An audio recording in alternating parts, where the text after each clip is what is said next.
कॉपर्टीमुळे माझ्या पिशवीला सूज येते का? नाही. कॉपर्टीमुळे गर्भपिशवीला सूज येत नाही किंवा कॉपर्टीमुळे इन्फेक्शन होत नाही. कॉपर्टीमुळे माझ्या पिशवीचा आकार लहान मोठा होईल का? नाही. कॉपर्टीमुळे माझे वजन वाढेल किंवा कमी होईल का? अजिबात नाही. कॉपर्टीमुळे वजन वाढत सुद्धा नाही आणि कमी पण होत नाही. मग कॉपर्टी मला जर हवे असेल तेव्हा मी काढू शकते का? हो. कॉपर्टी आज बसवलेली कॉपर्टी तुम्ही उद्यासुद्धा काढू शकता.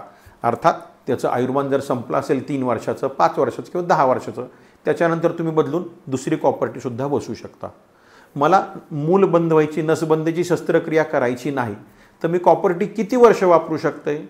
तुम्ही कॉपर्टी किती वेळा बदलू शकता? समजा वयाच्या 30व्या वर्षी तुम्ही 5 वर्षाची कॉपर्टी बसवले, तर दर 5 वर्षांनी कॉपर्टी बदलून तुम्हाला जोपर्यंत पुढचं मूल नको आहे किंवा तुमची रजोनिवृत्ती येत नाही, म्हणजे मेनोपॉज येत नाही, तोपर्यंत तुम्ही कॉपर्टी वापरू शकता. म्हणजे कॉपर्टीचा फायदा असा आहे की नसबंदीसारखं ते परमनंट असल्यासारखं वाटतं, परंतु तुम्हाला जेव्हा असेल त्यावेळेस ते रिव्हर्ससुद्धा करता येतं.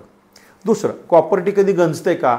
कॉपर्टीला कधी तांबारा लागतो का? नाही. कॉपर्टी गंजत नाही, कारण त्याच्यामध्ये प्लास्टिकच्या दांड्यावर कॉपर असतं आणि कॉपर गंजत नसतं, गंजतं ते लोह, आयर्न असतं. त्यामुळे कॉपर्टी कधी गंजत नाही. कॉपर्टीमुळं माझ्या पिशवीला आतल्या बाजूनी काही जाळ्या होतील का? जळमटं होतील का? कुठं पिशवी सडेल का? कुजेल का? नासेल का? यातलं काहीही कॉपर्टीमुळं होत नाही. कॉपर्टी खूप सुरक्षित साधन आहे.